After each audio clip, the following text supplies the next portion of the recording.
York, big city of dreams. I'm coming straight out. New York, big city of dreams. NYC. Yeah. What's going on? It's Jealous from Nick of Time Show here. Give you that Knicks talk just in the nick of time, but a little bit late because we had some technical issues. So we still here giving you that Knicks talk, and we are here to celebrate because you know what? The Knicks won 5 straight. We beat KP the Snake. He slithered out of Dallas after that butt whooping. Hit him where it hurts.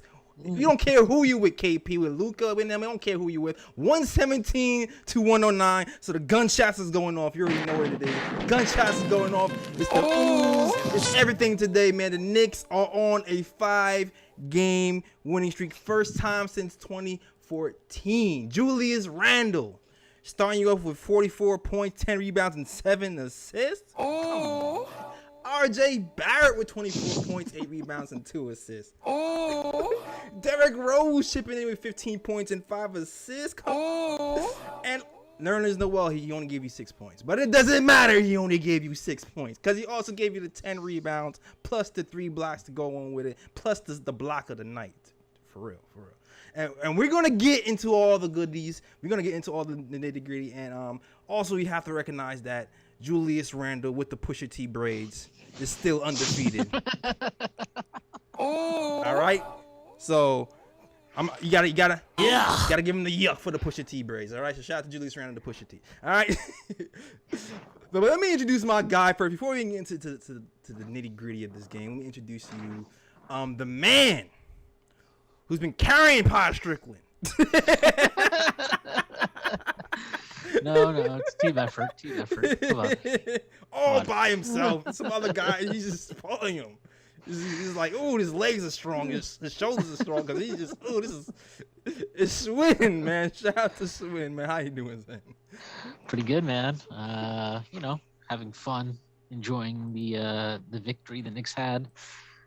And yeah, that's it. It's been a good weekend so far. Yeah, it's been a great weekend, man. I've had this lofty goal in my mind, Swin, that there's a crazy West Coast trip coming up, and I'm just like looking at the schedule, and I'm like, Jay, and I'm like, yeah, and I'm like, can we pull off 9 straight wins? Can we do that? Like, I would like to see a 9-game winning streak. We got the Pels up next, you know. We got the Atlanta Hawks that are kind of trending up a little bit.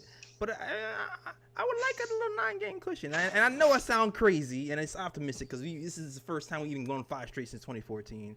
But, you know, I'm just being optimistic. Am I being crazy, Swin? Am I being crazy? I know I'm being crazy, but I'll just let you tell it. I was actually looking at the schedule yesterday. I think I read Macri's, like, his newsletter or whatever. I was reading that in the morning, and then I was just kind of like looking through the schedule. And I thought like the next 6 games were pretty important. So it was 5 games, I guess, at the time. So it was Dallas, New Orleans, then Charlotte, Atlanta. Right. And I forget. I think we play like the Raptors. I think it's the Raptors. Yeah, Toronto, and then we get Phoenix. So I felt like looking at the schedule, you know, with that, I mean, it included Dallas, obviously. I was thinking like there was a chance to go 4-1, but like I would take 3-2. But like you bank the Dallas game. The Pelicans had a terrible loss yesterday. I mean, they've had. I mean, their loss against us was like, I don't think it was terrible, but it felt like we were just a better team than them throughout that game. But their loss yesterday was awful. Yeah, like, they're gonna be pissed. They're gonna be pissed. I was watching that a little bit before our game, and they had they went to overtime.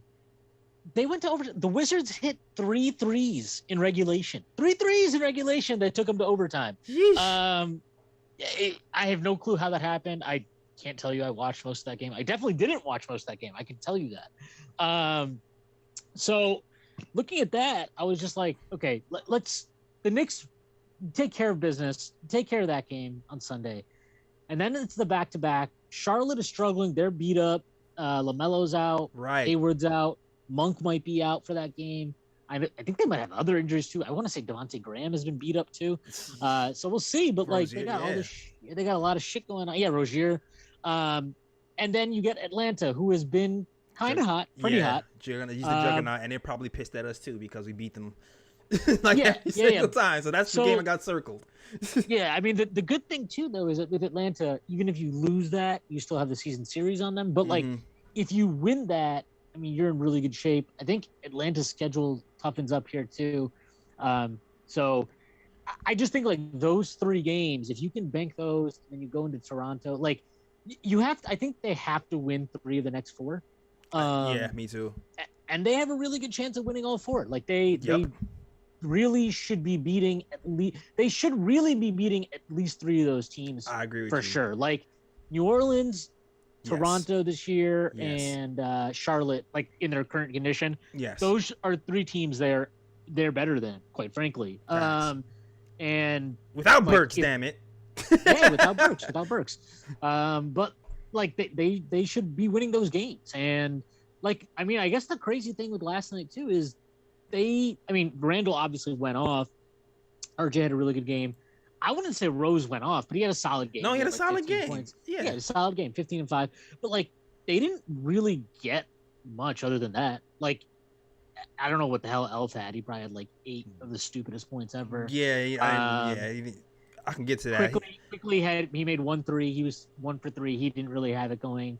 And Frank had 4 points. Like I'm trying to think. I don't think Obi scored. I think he didn't score. Yeah, he came with the donut. Bruh. Yeah, Obi didn't get anything. I think Taj had like 4. I want to say he had 4. Yeah, I could bring up the stat sheet. That's not a problem. And Nerlens had I think 6. So like it just wasn't a whole lot they got out of those other guys. But I just bring that up because like, yeah, I mean without Burks obviously it's a big hurt, but like I think that they're, I don't know how much losing Burks hurts them, not because he's not good, but more like I think they have enough guys that can step up. Like I think I'm hoping quickly gets some. It's kind of been weird how they've been using him lately. Like he hasn't really been on the ball much. And I think they need to get him more and touches. People call me crazy when I said he's going to be taking off the ball, and I thought it was going to be, and because Rose is here, and long and behold, I got all the JLS hate that I got a month ago, 2 months ago, and I was like, "Oh, you don't know what you're talking about." Well, I mean, like I don't mind him playing more off ball. I actually like it because I think that like he can do both, which is valuable. But like, he's not getting. I mean, it's been really noticeable the last couple of weeks where like he's just not touching the ball much. Yeah, at shooting all. guard, small forward role almost. Yeah, like he's literally he's playing like an off guard. I mean, he's getting less on ball reps than Burks is. So like, I don't know what that's about. I mean, I have an idea of what it's about. I know what it's about. Yeah, I mean, we all know what it's about. It's that whole like hierarchy of how fucking shit works. But whatever. I'm not gonna freak out about it because like me neither. Ultimately, I think he's still getting minutes on the court. I think Tibbs does value him. I don't think it's like a question of he doesn't value what he brings. Yeah, absolutely. He's just trying to like. You're never gonna get. Yeah. You're not gonna hit You're not gonna bat 1,000, right? Like he's not gonna hit. Yeah, he's just trying to win games at this point, man.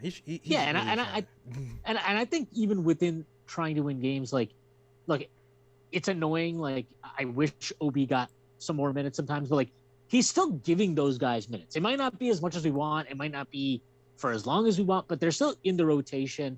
I think RJ is playing a shit ton. That's fine. Like good. That's good. Randall is playing a ton, which is fine because like those two are basically our 2 most important players at this point. Yeah. And like as much as development needs to happen, I think that you kind of have to live with that. If you told me before the season, if you told most Knicks fans before the season, nothing else is going to be positive, but Julius Randle is going to develop into an all-NBA player and all-NBA caliber player, and RJ Barrett is going to take the leap that he's made. You so take far. that to the you take bank. it. You would take You it. bank Yeah. that. You And- bank that for sure. And if along the way you were like, yeah, Quickly's gonna have some really nice flashes, and Mitch, when he's healthy, will have some really nice flashes, you'd have been like, all right, yeah, I'll take that. Like you'd have been happy with that. So, and also if you were like, yeah, also you're gonna be 30 and 27 after 57 games. I think we would all hell been yeah, I'm like, taking that. I would have been like, yo, pass that shit right here. Past that, yo, facts, yo. And salute to the chat. Let me acknowledge the chat real quick, and then really get deep dive into this game. Shout out to Drip Moore. Shout out to Joshua Rivera. Shout out to Gregory Castillo was here early. Sorry for being late, guys. Computers do, man. You can plan, but computers do what they want to do sometimes. That just is what it is.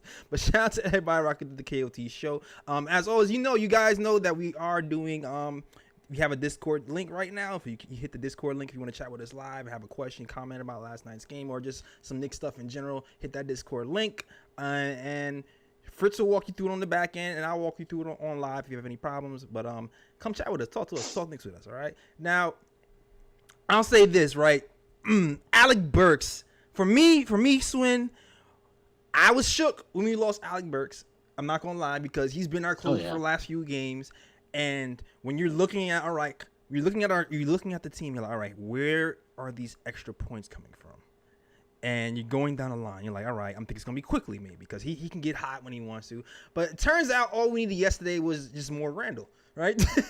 Yeah. No, I mean, he was on one. I mean, that was just spectacular. I don't really know. Like, that's the best individual Knicks performance since, I don't know, like Carmelo dropping 62 or whatever it was. I mean, in the context of like the season and the game, I would say it was better than that. Not to diminish. I mean, you scored 62 points, 3 quarters. You did plenty right, but it was okay. like, yeah. I mean, it was a blowout. Like they were just waxing the Bobcats at the time. Yeah, these are meaningful points with the game in the balance. Like this game had like how many?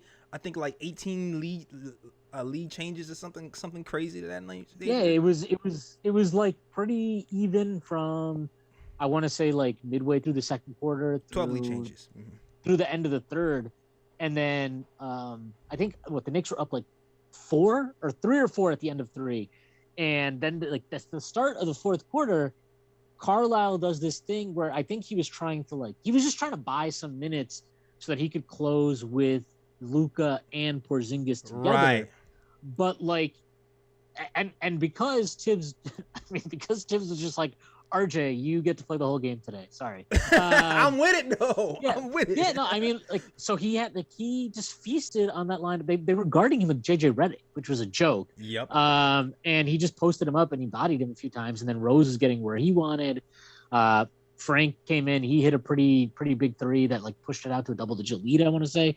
It was just like that stretch really keyed for us. But I mean, the Randall thing, like every time they needed a bucket, like it's been all year, he was able to deliver. And it wasn't just the scoring yesterday. Like he also had a really nice kick out to RJ at the end of the first half for a 3. Like he was playing within himself to a certain extent, as much as you can when you're still scoring 44 points or whatever the hell it was that he ended up with. Yeah. I think that's the part that impressed me too. That's the part that impressed me, because usually what happens when you watch Randall, right, is he'll like right now he starts off hot, right? And you're like, all right, cool, he's starting off hot. But at some point, the cool off part is coming. And when the cool off part comes, he starts missing the shots or he starts doing the turnovers.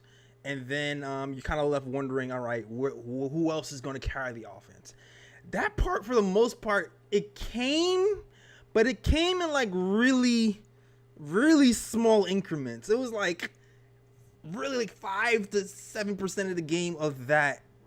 And then mostly him being really efficient, especially in that third quarter. The third quarter, because usually you know what the Knicks do. The Knicks do the third quarter of doom thing.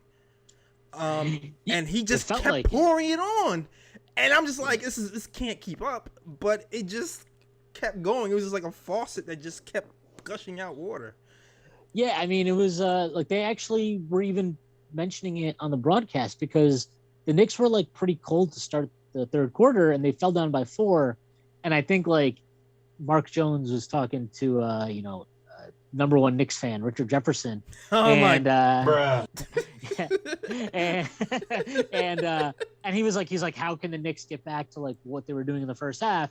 And literally as he said it, like no joke, literally as he said it, Randall canned a three, and they were just like, I guess like that, exactly. Yeah. Yes. Yeah, I mean, it was like every time they needed a bucket, he got it. And I think what was like, just to go back to like, like you can't just look like, this is why like stats are obviously like, I'm into stats. I think they're obviously very important. They tell you plenty, but they don't tell you everything. And like, it's kind of like when you compare this performance, right, just to like, like I mentioned that Carmelo 62-point game, like that game again, it was against the Bobcats. The Knicks were just wiping them out. Right, it was most just of the Hall of Fame game stats at this yeah, point. and it was great. It was amazing performance. Nothing like, I'm not trying to take away anything from that, but like that, like you can't, like when you look at a game like yesterday where you're playing a really, like Dallas has, I think, I want to say when I was reading Macree's newsletter, or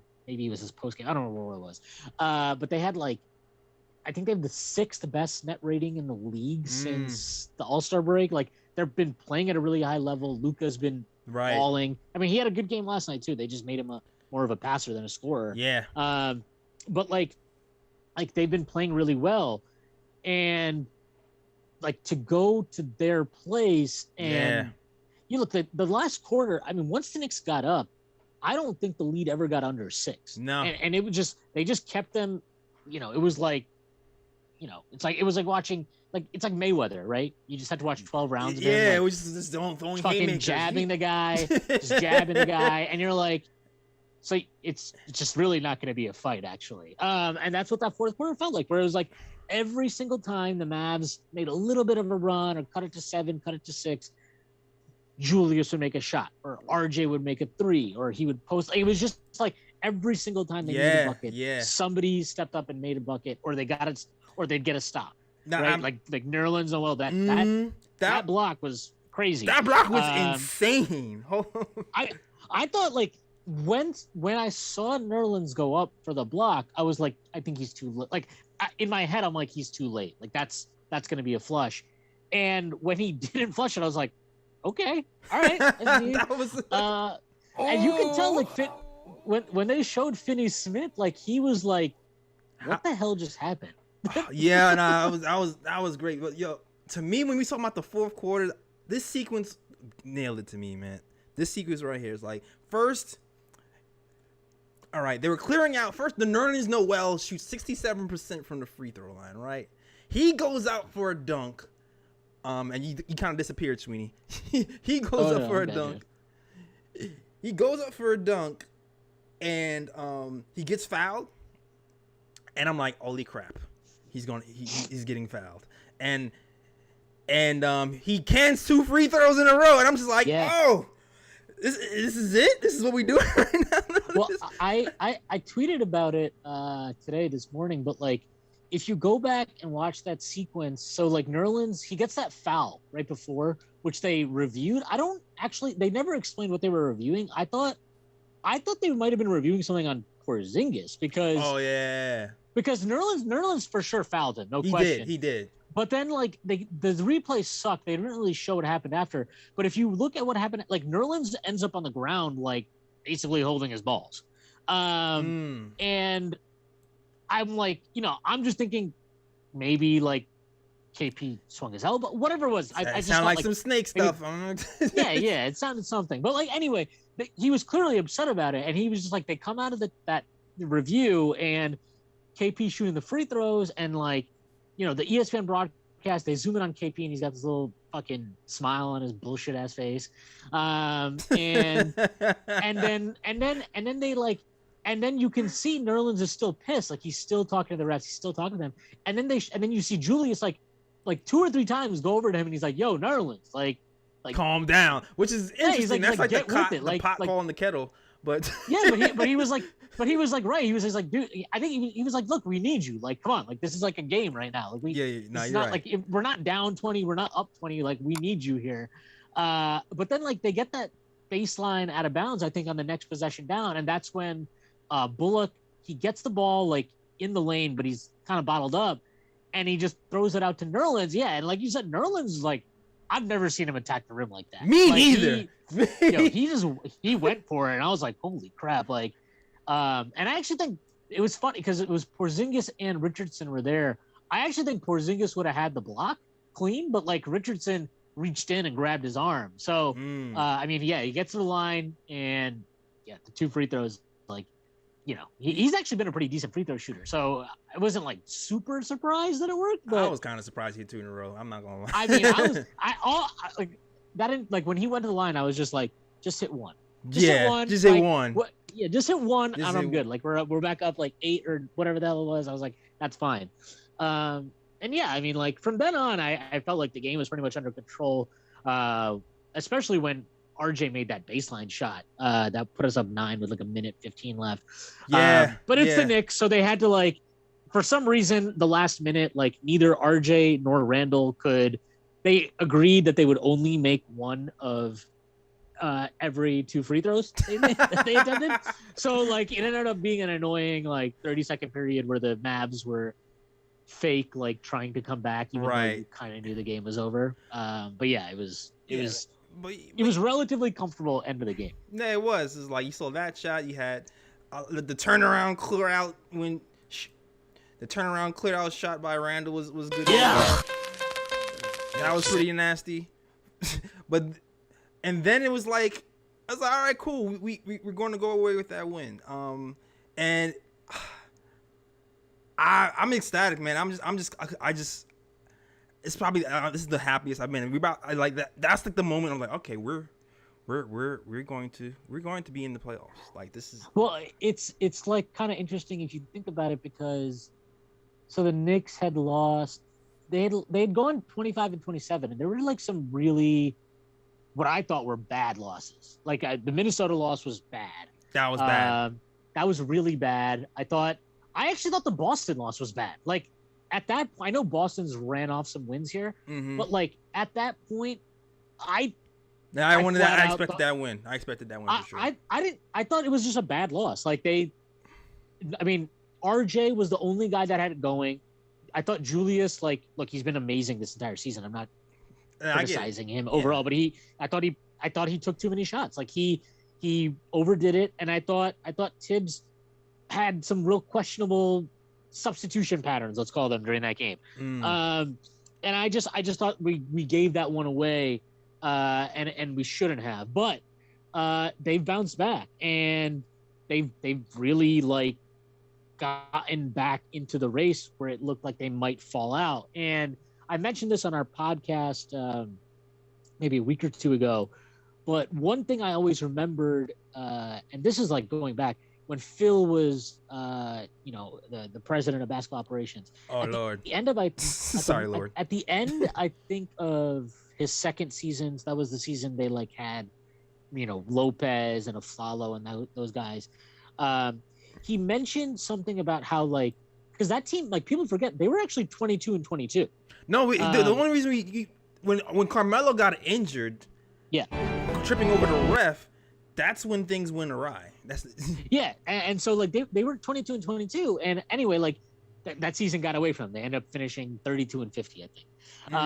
But the reason I bring that up is one thing Phil mentioned was he mentioned how he thought that at a certain point in the season, like things get hard and you need guys to like kind of power through that and stick with the program. I don't remember. I don't remember exactly how he put it, but it was like, basically it was like you can't let go of the rope. And Derek Fisher kind of said the same thing, actually. Yeah. And it happens. And I think like they were at that point. Like they could have let go of the rope. And it felt like they might be letting go of the rope because it wasn't just that they were losing games. They lost some brutal games. Like the way they lost some of these games was just brutal, right? Like that Philly loss, the Brooklyn loss, the Minnesota loss. Like they're just some brutal last second type losses that kill you. Yeah, that could have killed. That might have murdered any team, man. Any team who's kind of weak minded and weak-willed. It would have murdered any team. But I do feel like this team has a resiliency that not a lot of teams have, and it's a combination of Tom and Randall. Man, I think both of those guys' personalities are taking over this team. Probably not. Yeah. No, I think Julius is like, and I don't know where that volume is coming from. Put him in the friend zone with that block. The friend zone. Oh, there we go. But yeah, no, I think I don't know if it's intent. I don't know what it is exactly, but I definitely think in the last 3 or 4 games, Julius has been like noticeably. I mean, obviously we know that he's on this scoring binge right now, but right. I think he's taking it personally. Yeah, I mean, his attitude is like very different. He seems like very much focused. Like he's going into these games almost with the approach of like, I am the best player on the court. Yep. Like he at no point last night did I feel like it just felt like he was doing exactly what he knew he could do. It wasn't like, oh, can I do this? It was like, no, I can do this. I'm in the gym. Am doing it. Mm-hmm. I'm in the gym. I do it all day. Oh, yep. Mm-hmm. Go ahead. And RJ had a key struggle the last couple of games before this, right? But he came back strong. And like, I think there's a resiliency to the team. I think they have guys that like, and just as far as like not letting go of the rope, like, I was actually listening to Macrae's podcast this morning that he did with that guy from Dallas, Mike Baxick. I think Mets fans apparently should know him. Apparently he's a pitcher for the Mets. But he was mentioning how like he thinks they're a guy like he was just talking about how like Dallas, like the bubble was cool, like they had their little bubble run last year and they made the playoffs, but he's like, we didn't really go through like a full season, like they don't have that they don't have a lot of guys in that team that have that experience, right? Like it's a pretty weird team in the sense that like even though it's not super young, a lot of those guys don't have that experience. So like maybe somebody like JJ Redick helps them in that sense. Right. He was talking about like this idea that like, it's a long season. You need guys that have that experience and can kind of like get you over the hump mentally. Mentally and let these guys know like it's not okay to feel good about like, well, we got through 50 games and we were good, but right. Like, it's like, no, like that's not acceptable. Like we have to keep going. And, he was mentioning how, like, he thinks that's something that Chris Paul has brought to the Suns because, like, obviously Booker and Ayton, these guys have just been fucking losing 70 games at a time or whatever the hell, right? Like, it's like 50 right. season. So, that's why he's on the vets, too. Yeah. And it's like, and Paul is there now, and they're, like, in the second seed. And as soon as they lose a game, he's probably like, no, guys, like, we're in the Western Conference. You start losing games, like it's a wrap. The sixth seed, like over here. Exactly. Yeah. Give us Cade. Give us Cade. Right. and I think like for the Knicks, it's interesting because like you see it, right? Like they were the 8th seed, or maybe even I think they were the 8th seed when they were 25 and 27, and you win, 5 in a row, and all of a sudden now we're the 6th seed. And we're only a half game back of Boston and Atlanta. It's a different story. So like, if you can just string together, like, if you can win 8 of 10, if you can win, if you can go on these runs, you just need a cushion. You can really, you can get a cushion. You can solidify. And like, the reason last night's game was so big, I thought, and I'm like crazy superstitious during games. Like I'm like mad superstitious. I'm not superstitious at all. I just step on cracks. I go on the ladders and tap dance. Like I do it all. Superstitious, but I am superstitious during games. Okay. But I was like, I didn't want to tweet anything, but I was like, because Miami lost, like they had lost to Minnesota somewhere like during like the second quarter of our game or something that was official. Right. I didn't want to tweet it or anything, but I was like, yo, man, the Knicks get this win. Like, they're 30 and 27. Miami's 28 and 28. Like. That's a nice little cushion. That's a nice cushion. Yeah, and people be telling me I tweet all sorts of stuff, and people always tell me, "Jay Ellis, don't jinx it." I don't care. I don't I don't care at all. Yo, hold on before you continue. Salute to the chat, man. I see some people kind of walking in. Some regular shout out to my fake cousin Winston Ellis. Shout out to you. Shout out to Fritz. Shout out to the preacher man Jay Boogie. Shout out to Craig Williams as well. He says a $20 super chat. Shout out to you, Craig. He says shout out to Jay Ellis and all the mods and everyone in the chat. I'm at work right now. Okay, you sneak watching. I feel you over there, Craig. He said I'm at work right now, so I stay for a long, but just want to show some love. Great win last night and hope this team can keep this win streak going. Hashtag all 72. Shout out to you, man. Craig Williams, big supporter, been rocking with the program for a long time, like 20 iterations of the KOT show. Him, Cody. There's been a lot of like old heads who've been rocking with us for like 3 or 4 years. But shout out to you guys, man. Shout out to you and shout out to Fritz. Also as well, if you do want to talk to us on the chat, you always know what to do. There is a pinned chat There's a pinned chat. There's a pinned link at the top of the chat that connects you to the Discord where you can come and talk to us live. If you want to talk to us live, you can do that right now. All right, and we'll have Fritz talk you to it, and I can also talk you through it as well. Easy and simple. I got you. All right. You know what else I want to talk about? I had a personal glee watching the game yesterday because the second quarter, right? The second quarter happened. We were up, and the coach was like, you know what? I'm going to rest Luka. I'm resting Luka, and I'm going to leave KP out to run the team. And then we come out with RJ and D Rose, and we start waxing them, right? Wax on, wax on, wax. And the thing too with that is, I don't know, like, I have no intel on this. I have not seen much reported. I know when Rose was in New York, we all know that like him and KP were not super great besties. Mm-hmm. And to be fair, like Rose wasn't like he was trying to like, you know, I don't think he had kind of accepted what he is yet. You know, right. Like he was still trying to be Derrick Rose. Right. Yeah, he's still trying to be like MVP Rose. So I'll just say like they were just putting Porzingis in pick and roll, and Rose was going at him. Yeah. And I thought, like, I don't want to say it was personal, but it definitely felt like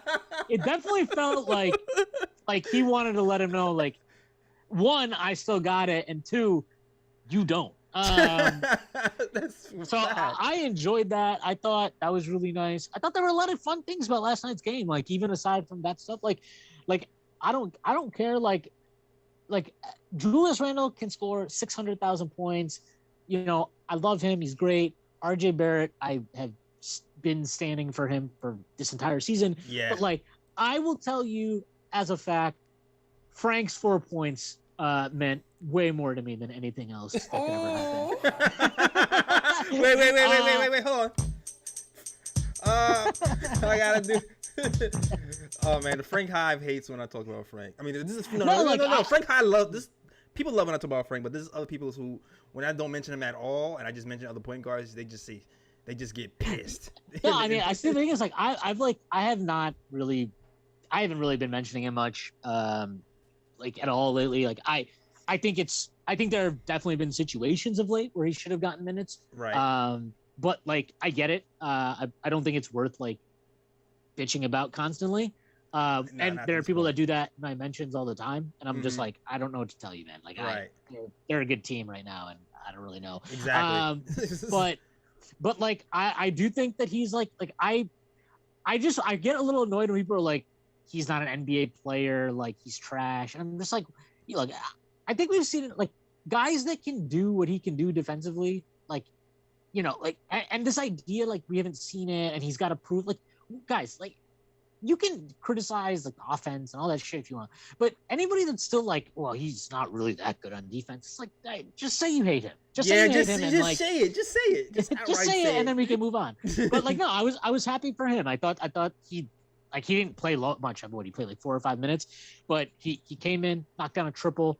I liked it too because he gave the guy a little pump. He gave Hardaway the blow by, or not the blow by. Like he got him up in the air, and then he took a little sidestep and he canned a three. Yeah, that's something else that wasn't in his bag last year. The pump. Yeah, and then he got like a little of a late clock. He got the ball back.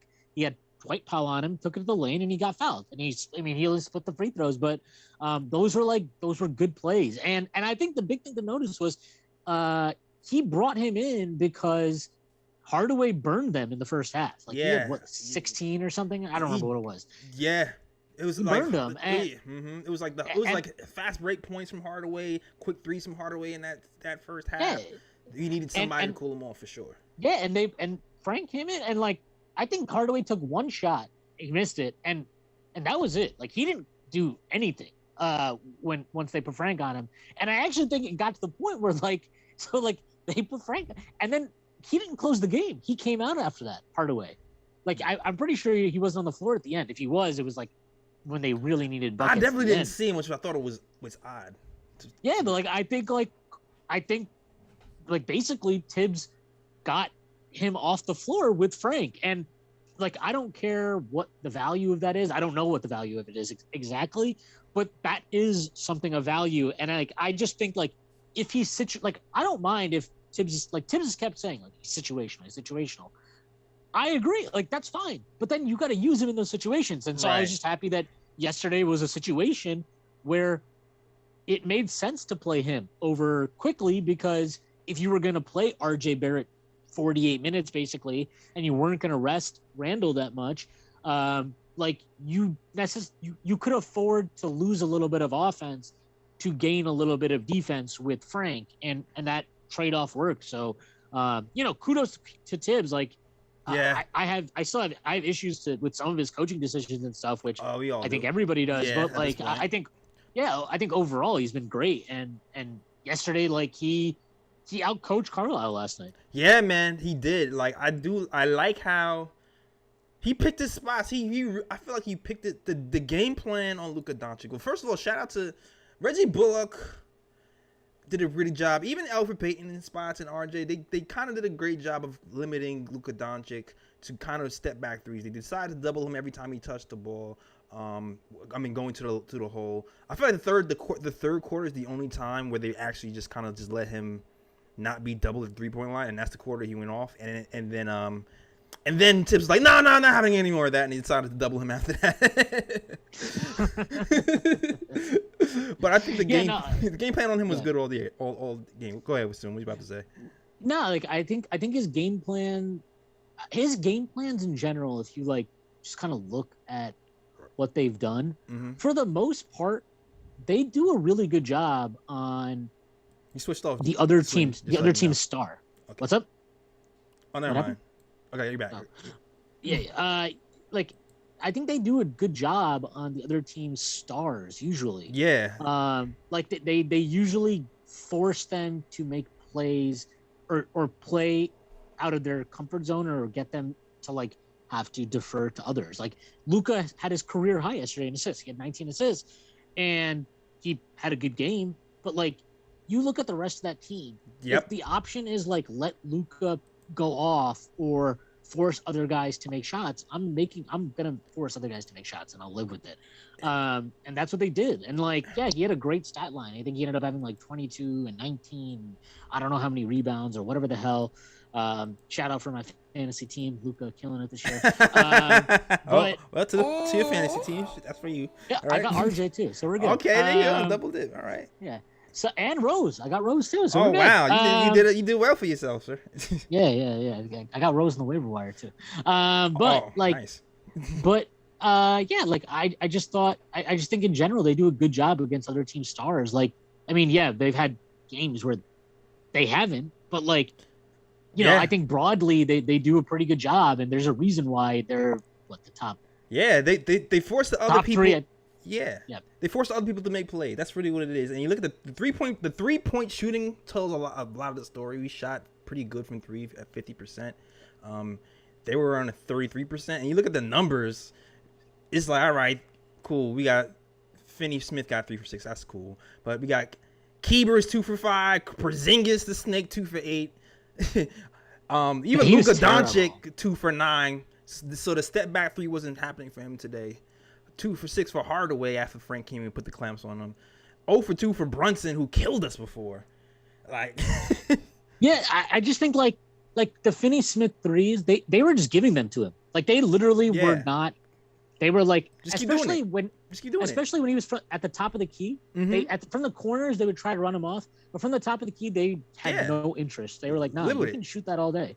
You can shoot it all day. And I ultimately think that's what you have to do against this team because Luka is that good. But like, you mentioned Porzingis 2 for 8. I thought he was terrible last night, and like I really don't know. He's been terrible every time he's played us, dude. Actually, yesterday was the best game he's had against us. To be honest, I mentioned this in our Strickland Slack last night, but like, I mean, how he's basically playing like tall Rashard Lewis on offense right now. Like, what is he doing? He doesn't do anything. He just stands out on the 3-point line, and Luka kicks it to him, or somebody kicks to him, and either shoots a 3, or he tries to like attack the closeout, and he takes some stupid mid-range jumper. Like, he could not. There was actually a hilarious moment in the fourth quarter last night. Out of inbounds, RJ got switched on to KP. They post KP, and Randall came over to double.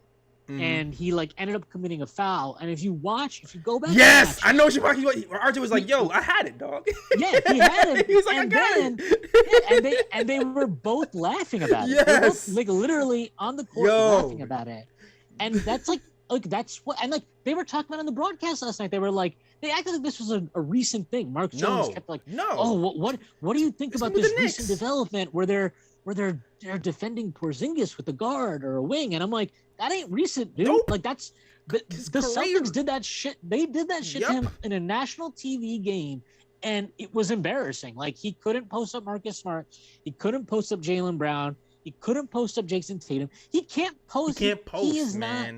Not. He can't. His entire value on offense is the fact that he is a legitimate stretch 5. Exactly. And that has value. Who can block shots like, at points? Yeah, but like even on defense, like I thought it was embarrassing on defense yesterday. Yeah, he picked and rolled to death. Yeah. And not just that, Randall was destroying Kleber and anybody. Finney Smith, and whoever the hell else they threw on him.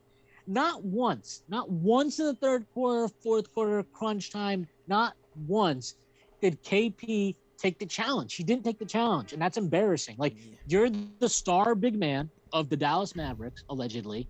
You are playing against your former team, against ostensibly the guy who is effectively, he's replacing you, right? Like Julius Randle is replacing you. And you're still not motivated.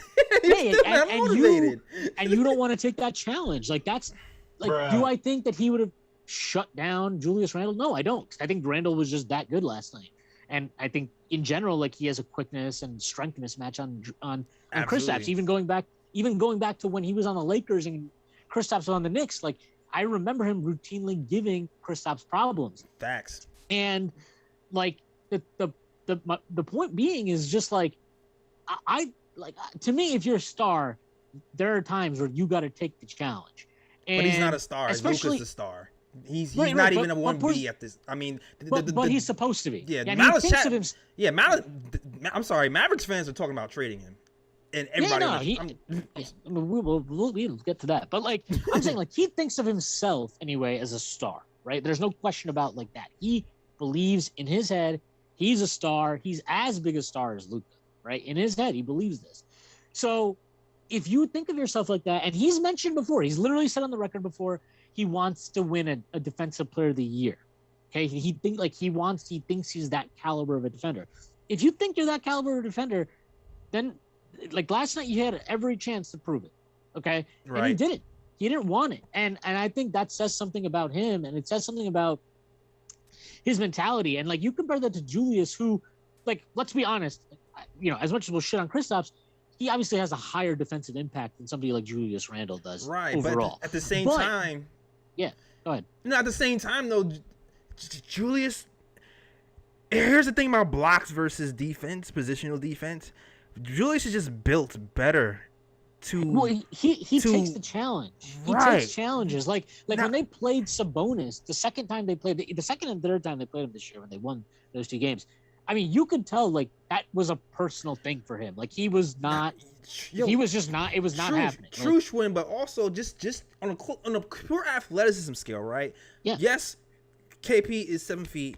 Yes, he can jump out the sky and touch the top of the backboard, probably. Like, yeah, all that. Yes. No, but he can't jump. I'm being facetious, but right.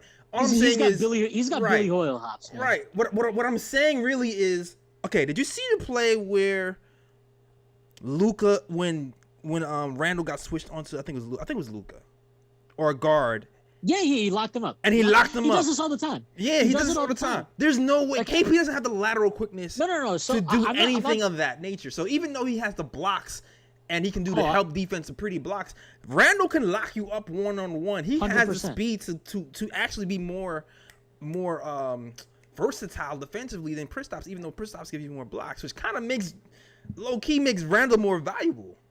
No, I think he is more valuable. I mean, on the defensive end, like, on the defensive end. I think it's just like Randall has to do so much on offense that like you can't expect him to play defense like that all the time, right? And that's fine. Like that's how exactly that's what stars do. That's how it works. Like that's just how it works. Yeah. Unless you're like a psycho like Michael Jordan. Or it's something. just not realistic. But like I just think like if Kristaps is the second star in Dallas, right? He has to be able to take on a defensive challenge. Like for example, if we sign like Kyle Lowry this offseason, right? Right. I promise you, if some guard is torching us, Kyle Lowry is like, no. Kyle Lowry is not built like a softie. Yeah. Yeah, like I'm just saying, like he would take it like. No, even if it was like a bigger wing, like Butler roasted us this year, right? Let's say Butler's roasting us. I promise you, at some point in the game, Kyle Lowry is going to be like, "All right, no, let me see what let me try get a shot. Yeah, let me try." Like, and that's all I'm saying is like even Elfrid Payton tries and takes it. Yeah, no, he does. Unfortunately, sometimes as much as we get on Elfrid Payton, he was like, "Let me take Kyrie." Oh my god, that was the worst, man. But yeah, like I mean, look, the Kristaps thing is, I'm so happy we traded him. I never hated that trade. I thought it was a fine trade when they made it. Like once all the details came out, me too. I was in a minority. Yeah, they dumped the contracts. I still think like Kristaps has a ceiling of like he could be like a top 15, 20 guy, but he's not healthy. It's not a sure thing. He's not a sure thing. And he's not consistent, and he's getting paid a max contract, and like there's all these things. And he's a diva, and he needs to get his touches, and he needs certain parts of the game where he has to have the offense run through him, but he sucks at having the offense run through him. Exactly. So like you have all these things with him, and I just like I'm happy he's their fucking problem now. I'm happy that like I can't imagine him and RJ Barrett together. I honestly think like RJ Barrett would hate him. And like, I mean, it's a small thing, but like they've had all these problems in Dallas, right? Because Kristaps doesn't like being the number 2 to Luka. And one that's amazingly delusional about one's self-worth. Yeah, they say athletes are delusional anyway. He's a special breed. Yeah, he's a special breed. Is that him or his brother? That was the question. Yeah, it's both. Right. And the second thing is just like, and then you compare that to like RJ just being willing to be like the number 2 to Julius or the number 3 at times when like Rose has a cooking or whatever. Right. And I just think like that mentality of like okay, everybody look, like I hate this whole thing where like I hate when guys say they want to win. And like I mean I don't hate it, but like everybody in the NBA wants to win, okay? But like can you accept like do you want to win on your terms, or do you want to win period? Yeah, like are you willing to sacrifice No. Yeah, like are you willing to sacrifice parts of what you want for what will ideally help you win? That comes later usually, Swin. That's the thing with the NBA players. I feel like that's why RJ's that's why RJ's special. That's why RJ's special. He's able to do it in Duke, and he's able to do that right now. But a lot of times these NBA players, man, it takes them until like year 8, 9, 10 when they're in their twilight years to go, well, you know what? Maybe I should pass the ball. especially like a guy like Kristaps who views himself as a star. Like I said this about another player who I absolutely despise, as anybody who follows me on Twitter or has ever listened to me on podcast knows, is D'Angelo Russell. And I think D'Angelo Russell is a player like this too, where like I don't actually think D'Angelo Russell is a bad player. I think D'Angelo Russell, though, he's not a star. He's not a star. He's a guy who should probably be like an awesome 6th man. Yeah. Or like a 4th option or something like that. Like a guy who's not being banked on to give you 25 Yeah. and 5 every night or something. Yeah, Brooklyn did a good job of making him look really good. Yeah, well, it's one thing to be a star, like, and we'll see this with Julius. You know, hopefully, like, I love Julius. He's been amazing this year. We ultimately, to win a championship, we probably will need to either have RJ develop into this type of guy or acquire a better, quote unquote, a better player than him, and then we'll see how he adjusts to that. But like, there's a big difference between being the man on a 4, 5, 6, 7 seed versus like being the man on a contender. And Absolutely. Yeah, and can you, like, let's say we acquired, I don't know, let's say Kawhi Leonard, they flame out in the playoffs, and Kawhi's you know what, I hate I'm LA. the man, I'm gonna come to New York. I'm going to the Knicks. Like, I would like to, like, I'm not saying Julius won't. I actually suspect he will, because it seems like something in his head turned on this offseason. Right. But like, we'll see. Like, there's an adjustment that would need to be made where it's like, okay, like, Julius, thank you for being back. amazing. Right. Yeah, like, thank you for getting us to the point where Kawhi Leonard even wants to come here. But we have Kawhi Leonard now. Yeah, now share the ball. Or, you know, hey, Julius, you get in the corner. You see your corner 3 numbers? You get in the corner and let Kawhi take the last shot, and he'll kick it out to you if you need to. Like, you're the number 2 now. You're the number 2. Yeah, no, those and like, look, the fact that we're even having this conversation is amazing. I don't think Nope. I can't think of one Knicks fan before this season. I don't care how much of a homer you are. Nope. It was like, nope. Oh yeah, like, we're gonna be, you know, pushing for maybe home court in the playoffs. Nope. And Julius Randle is gonna be doing whatever that. Like, I mean, like, I can't even describe what he's doing other than to say, like, whatever the hell he is doing, because it's just crazy. It's crazy. He's like, what, 23, 11, he's like 5? Super Saiyan Blue right now. Julius Randle's like next level, man. Yeah, he's playing great. And I'm gonna read you some Tommy Beer stats, man. Tommy Beer always hits you with the stats. Over the last 3 games, Julius Randle's averaging 36.7 points while shooting over 50% from the floor and 50% from downtown and 80% from the free throw line. Come on, man. And during the NY's 5-game winning streak, Randle's averaging 30.2 points, 9.2 boards, and 6.4 dimes, and 3 made trades. Randle's in another level, man. He's in another level. Yeah, he's just playing well. And I mean, look, I mean, the fun thing about this team, and I think, like, why Knicks fans should be, I know people were excited during the Melo era. I was excited during the Melo era. It's like the early parts of it. This part is more exciting to me because it seems more sustainable. Yeah, like, I think this is a way better set up team for success. Because you have Randall, obviously, you have RJ Barrett, who's 20. Like, he's 20. He's in the second year of his rookie contract.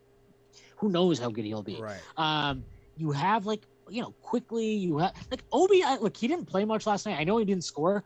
I actually thought he played pretty well in his minutes. And I think he's actually played, other than the New Orleans game where he just kind of, like, floated around, I think he's strung together some, like, pretty encouraging performances lately. I agree with you. You know what? Hold that thought for a second. Yep. I'm gonna get back to that. Salute to the chat too, because I gotta acknowledge some super chats just came in. So salute to the chat.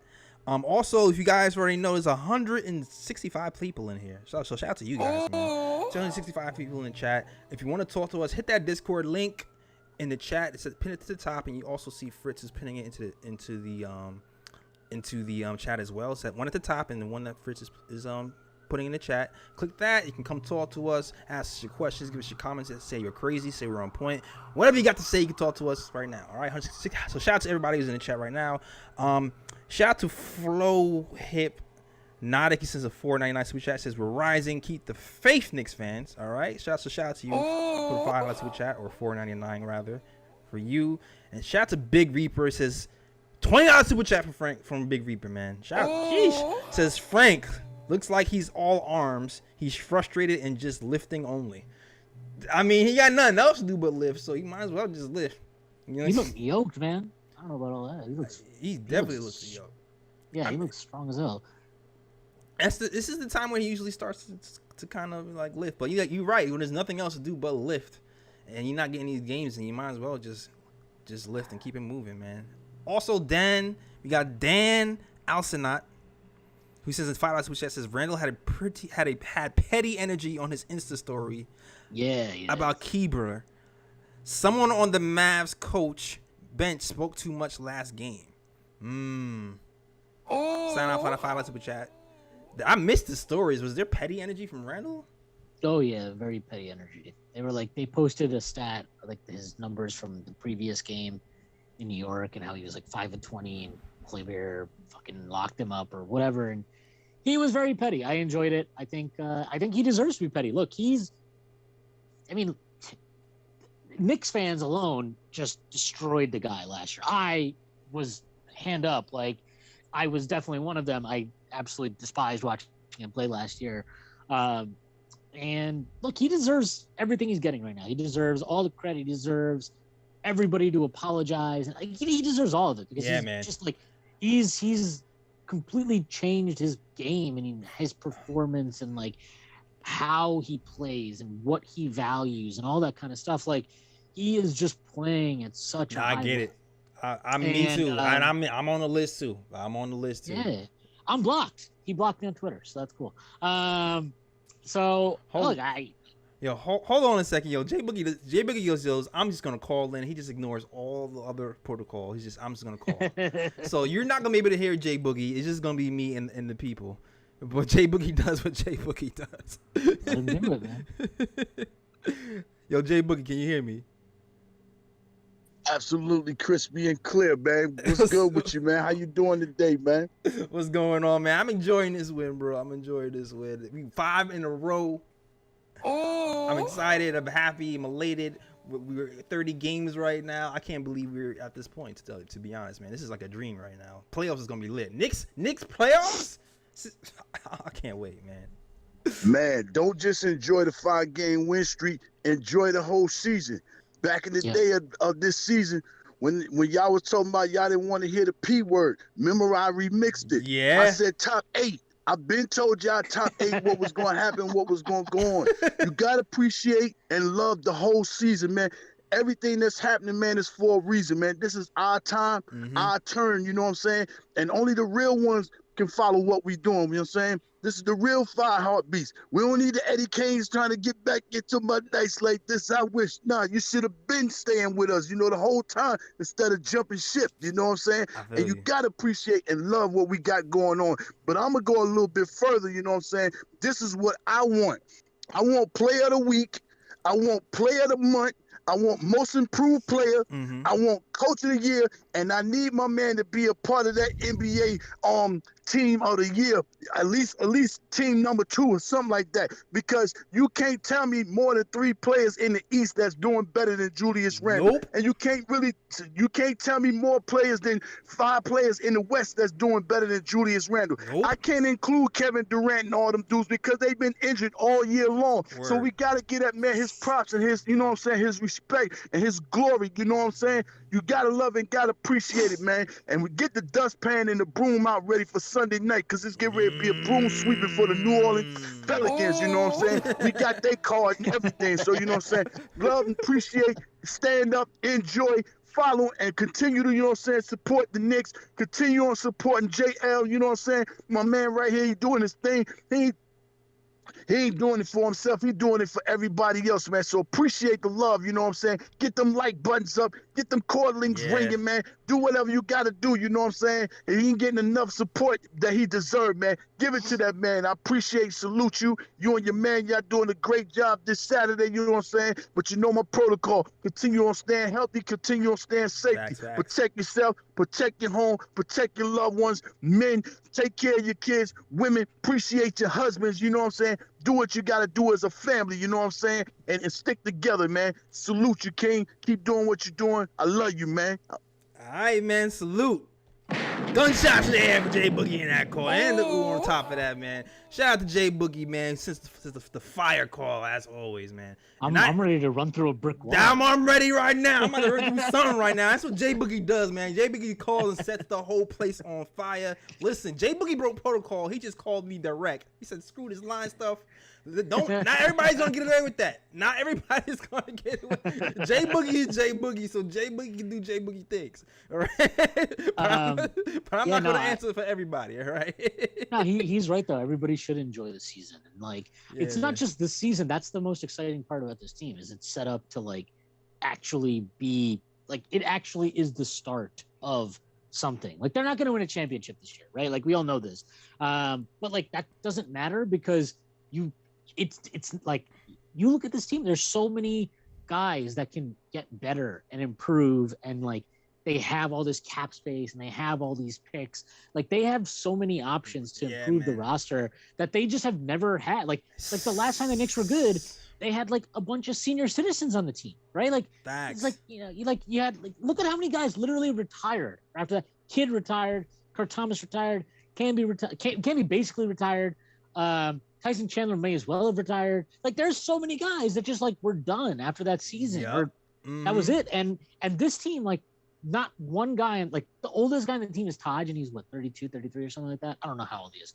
Taj he's forever. He's 35, right? I think he's 35. I think he's 35. Good for him. He's a good like you got like two guys over 30 on the roster, right? Him and Rose. Mm-hmm. So like the Knicks are like it's just they're in a really good place, and I think like enjoy the season for sure. Enjoy all of it. Like it's been super fun. But like yeah, definitely enjoy just the fact that like this isn't like when this season is over, you don't have to be like, oh my god, like how there's so many options, there's so many ways this team can improve, and like they're just at the start of something, I think. Yeah, man, this is I can't believe we're still I cannot believe this season is going the way it is right now. I can't believe we have Julius Randle as an all-star. We have like Swin, our top two players. You know what's crazy about our top two players right now? Usually when you're a Knicks fan and you're looking at our players, right, you're going, okay, this guy's good at this, but, oh, this guy's good at that, but right now we have two guys who are legitimately good on both sides of the ball. Yeah. And we also have two guys who don't really have, I mean, it's turnovers, but there's not really like a really glaring weakness where you're like, this is, like they're both really good all-around players. And that's something really good to build a house on. You can go somewhere with that. And that's why when people are still talking about when people were talking about trading RJ Barrett or even trading Randall, even at this point, I look at them like they're crazy because I'm just like, dude, they don't really have a weakness, man. Like, how do you trade a man? First of Julius Randle, how do you trade a man who can post up, shoot threes, pass the ball, play defense, and doesn't like he can literally do everything? He doesn't have a big glaring weakness to his team. It would be stupid to trade him at this point. Like you're not going to get anything close to the value in return, even if it is to clear the lane for Obi at this point. It doesn't make sense. It just doesn't. I mean, Obi hasn't he's been playing better recently for sure, but Absolutely. He is not playing anywhere near good enough to be like, well, we got to trade out an all-star, all-NBA caliber guy to clear minutes for him. Like, no, that doesn't make any sense. It makes no sense.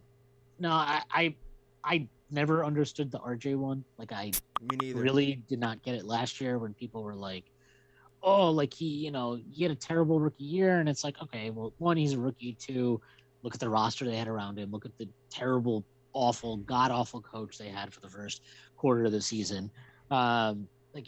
It was just a terrible environment. And, people were like, oh, he can't shoot. And it's like, okay, he's 19. He can learn. Yeah, he can learn. Yeah, he's 19. Like, he'll probably get better at shooting because guess what? That's how it works.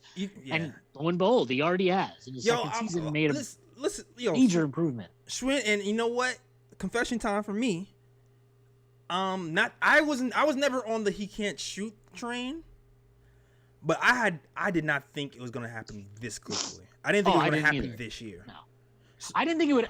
I thought he would get to I thought he would be league average, and I think his season average is about I don't even know what it is now. Maybe 30. I have no clue. I'm not even gonna. 38% from he's 38%. He's 38% from three right now. Okay, so that's above league average. Right. I thought he would be around league average this year. So me too. That's a massive improvement he's made in 1 year. The free throw shooting increasing along with that makes me think it's legit. Permanent. Yeah, exactly. And I just think that he's playing at a level that is super.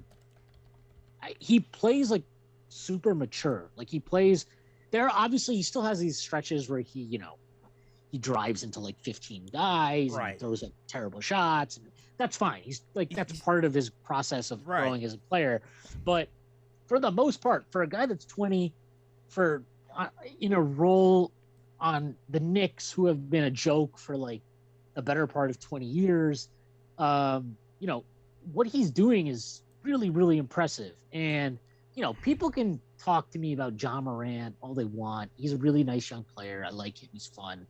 I'll take RJ Barrett over him all day. I said last year when people were just dismissing that, like he could ever be as good as John Morant. I said last year, I thought that was wrong. I think a 6'6" wing, a guy like, you look at the size, what he does, what he can do. A guy like that, as soon as he can shoot threes, he's unstoppable everywhere. That's the type of wing that that's what the NBA dreams about. That's like the exact type of player the NBA dreams about. And he can pass the ball. Like he's not at the level yet where you can just run an offense through him. I'm not arguing that. But like, I mean, you could see that in the fourth yesterday. Like, no, he has. There are definitely they do it in spurts. They do it. Yeah, there's stretches where he can. I mean, we've seen games this year where he's like the Pacers game from earlier in the year where they just put the ball in his hands for like 5 possessions in a row and he made it happen. Yeah. Like he can do that for stretches. And look, like I said, I think John Morant's a really, really good young player. I'm not trying to take anything away from him, but I think RJ is flat out. He's going to be a better pro. I think he's a better pro. I think he's a more valuable position. And he's not a guy you ever have to hide on defense. Like that's a the big biggest thing. John Morant is built like he's built like a 6'3" version of me. Yeah. Like he's got no muscle mass. All right. That I know. I gave myself a. Yeah, I know you gave yourself. But like no, he's just not. He's not built like that. Like he's not. He's not like you're gonna have to hide that guy on defense in the playoffs and stuff like that. And that doesn't mean like again, it doesn't mean he's bad, but that's something that you essentially have to build your roster around. And if RJ Barrett can hit threes, like all of a sudden there's not much you really need to like. Yeah. How many players in the NBA do you think about that you're like, can I pair this guy with RJ Barrett? And you don't really have many concerns with guys like that. We happen to have one on our team who might be our starting point guard, but right. But like, did I hit that by accident? I might have. But finger slipped. Yeah, but yeah, like I mean, that's it. Like it's other than guys who like literally cannot shoot, you're not too worried about who you're pairing RJ Barrett with, and that makes life very easy for the Knicks going forward. And like also, I don't know. It's kind of interesting that the Knicks' 2 best players are both lefties. I don't know, like. Yeah, that's that doesn't happen weird. very often. That doesn't happen either. Yo, shout out to the chat says, Gregory says, Sweeney Morant. I like that. I like that Sweeney Morant name. Yo, I saw you, Ron. I shout out to Ron, Man Show, man. He always shows love. So salute to you, man. To Ron, I see you in here. I see you in the building. So shout out to you. Shout out to everybody else in the chat. I think it might be a good time to hang it up. We got mad people in the chat. Nobody wants to talk. Everybody's shy. I get it. Or maybe I'm just not used to the Discord link set up yet. And once y'all get used to the Discord link setup, y'all be more comfortable talking to us. But the Discord link is open. If no one wants to go to the link, we could end it right now. We can end it like in a minute. But shout out to everybody in the chat right now. Shout out to Junior Karoma, Amari Belgrave, Thesis Thomas, Greg Castillo, Jaron Hilton. There's a lot of names I haven't seen before. So, hey, welcome. If you're new, hit the hashtag new. If you like the show, please subscribe to the channel as well. We will be doing a live stream tomorrow. I'm pretty sure. Yeah, we're gonna do it because the game tomorrow, like 1 o'clock, I believe. Yeah, 1 o'clock. So definitely be doing a live stream tomorrow. It's gonna be me and Raw tomorrow for sure. So definitely watch out for the live stream tomorrow. And yeah, don't be shy next time, everybody in the chat, y'all. But so salute to everybody in the chat. And yeah, I think it's a good time, man. We've been talking for an hour. Unless you have anything else to say, Schwinn. No, I mean, check out Pot Strickland, check out The Strickland, the Strick.land website. We just launched some merchandise, so nice. Definitely take a look at that. We got RJ Barrett and Frank Ntilikina stuff. We're gonna have more stuff coming out soon. I know Jay Ellis is probably about to grab some Frank merchandise. So. Yeah, get some Frank merch. I'm with it. Get the Frank merch on deck. I'm with the Frank. Can mix and match Frank merch. Get the Frank merch there. Got a hoodie, you got a get the t-shirt. the It's all hoodie. good. Get the Frank. We got Frank phone cases. You get all that going. Amari says, "Can I get a shout out?" Yes, you can, Amari. You get a shout out. Shout out to you. All right. But definitely check out the knowledgeable Sweeney and Pa Strickland, and great writer as well. So definitely check out his stuff. Also check us out too at the KOT show. All right. On the KOT show on Twitter, the Knick of Time show on Instagram, and also the Knick of Time show on Facebook as well. If you go to nickoftimeshow.com, you can catch the merch. You got KOT hats, black and white. Ghost got blue and orange. The blue and orange is the one that's really going right now. Shout out to people who's copping the merch. Also got t-shirts and things of that nature as well. Yeah. And yeah. So check out the nickoftimeshow.com for that merch. And yeah, that is all. Good talk, Schwinn. Shoot, I might have you on a couple more times. So listen, man, Fridays and Saturdays is usually the time where my guys are out. So if you down, I'll probably ask you some Fridays and Saturdays to come chat. Yeah, man. Just let me know. All right. That's what's up. And you know the deal too with me as well. All right. Yeah, so that is our show, guys. And thank you for those super chats. I think I shout everybody out. All right. Wait. See, now listen. So you see this, people? I'm about to end this show, and now somebody wants to come in the waiting room and talk. I'm gonna give you 1 minute to get together. Hopefully you're working.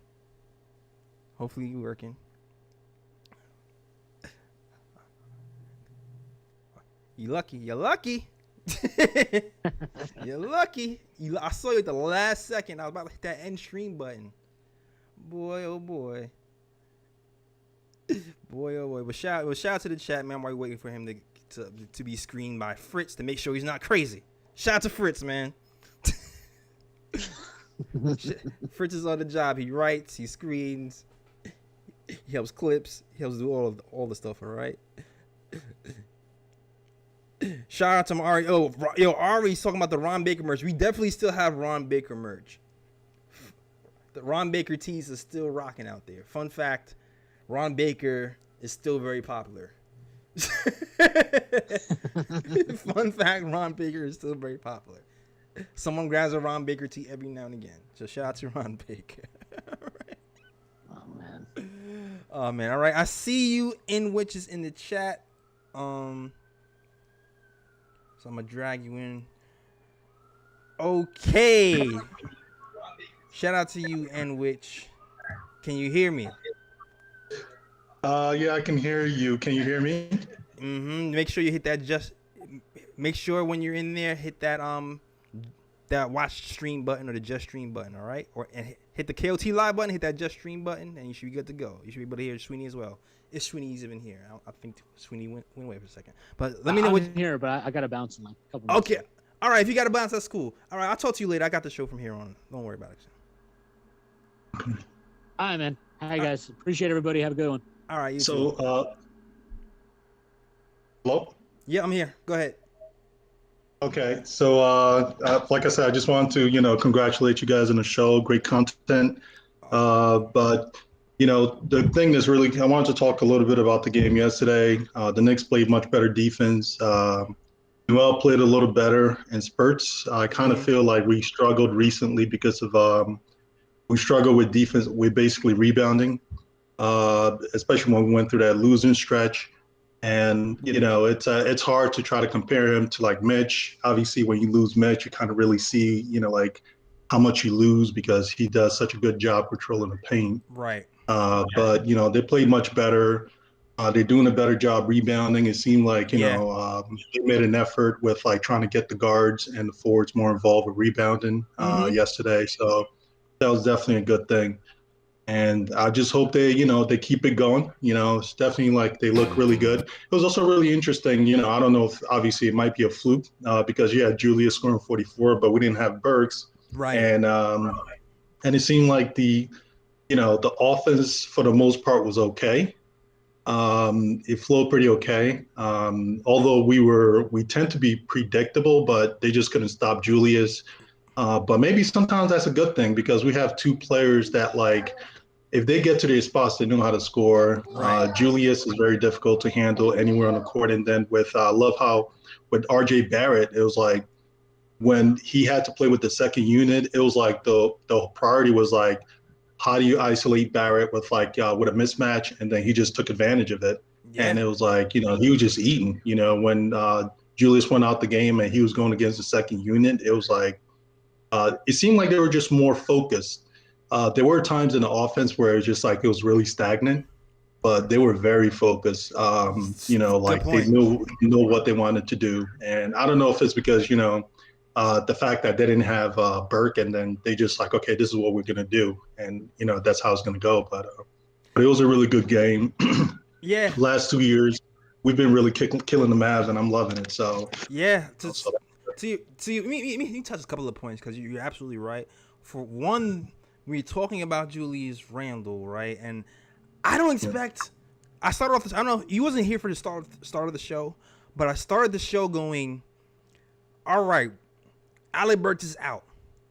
Who's stepping up? Where are we getting the rest of the points from? And yesterday's answers was just more points from Julius Randle. I don't expect Julius Randle to drop 44 a night when Burks is out, right? We don't know how long Burks is going to be out. This safety protocol thing is really unpredictable.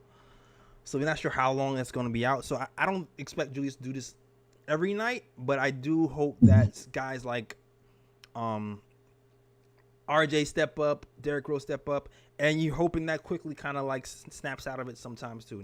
Yes, last night wasn't his night. Maybe it wasn't a favorable matchup.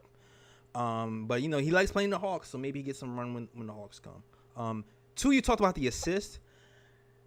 That's another thing. We've won our last few games with less assists than the other team, which is strange. So I noticed that about the Knicks. Obviously, we're one of the lowest in the league in assists. Part of it is because of pace. Right. But one thing I realized, I really think is because it's I think you need ball movement. Ball movement is good so you can get easy shots, right? Mm-hmm. But if the shots aren't falling, right, then at that point you just need to go to your bread and butter. You need to go to the people that are going to get you the buckets. And so the Knicks are they're very disciplined about that. It can make them very predictable, but they're also very disciplined about that. They know who their best scorers are, and they know basically they want to go to them. And the thing that was also really interesting throughout that game, you can hear Thibodeau yelling at Randle to take your time, and it was crazy. You can hear it. Through the during the game. So, but it just they know what they want to do. So the assists with the Knicks, I think, are going to be low. But honestly, it's not always going to matter, in my opinion. And I'm kind of like a stat person. I look at this stuff a lot. When you try to see. Look for relationship between assists and a team's winning percentage. It's very hard to find the relationship between both because sometimes it's just like if you have basically somebody like a Randle or who's a load on an offensive end who's shooting like 50% from the field and above, it's like all you're gonna do is just dump the ball to him, isolate. I mean, you're better off doing that, right? Than just passing the ball around and then you get an open shot. What if the person is a poor shooter? Sometimes it just depends. Yeah, because what's been happening too, which I've noticed is the teams right now where he's going off for these 30-40 point games are the teams who are electing not to double. Yeah. Yep. And so when you're single coveraging Randle and you have guys on it like Keebler, like who's Keebler? Like you know what I'm saying? When Randle has a guy named Keebler on him for 30 minutes or 20 minutes at a night, you're like, okay, barbecue chicken. I'm just going to ISO all night. And that's partly the reason why we only had like 20 assists yesterday, 22 assists or whatever. So if that's the case, I'll take it. And that might not work on other nights when the other opposing team has a better defender. Like, the Lakers, if we added it with Anthony Davis, it might be a long night, if we just decide to ISO Randle against Anthony Davis. But most nights he's going to have the advantage. You know what I mean? So it's been working out for us. Yeah, that's true. I mean, the assist numbers, I think they do a great job, like really focusing on that. They're pretty disciplined about it too. So it just sometimes it depends. If the guys aren't hitting shots like everyone else isn't really hitting shots very well, then it's gonna probably be a low assist night. Right. And it's gonna be a heavy dose of Randall and RJ. And then of course you're gonna, get some kickouts to block and stuff like that on double two, some of the guys. So, I mean, yesterday they shot pretty well, and the assist was still pretty low. But like you said, I think it was because Randall was just like, He was just yeah, killing, yeah, he was just killing Kleber. So yeah, he was just godly. He was just godly. He was just godly yesterday, and I'll take that. I'll definitely take that.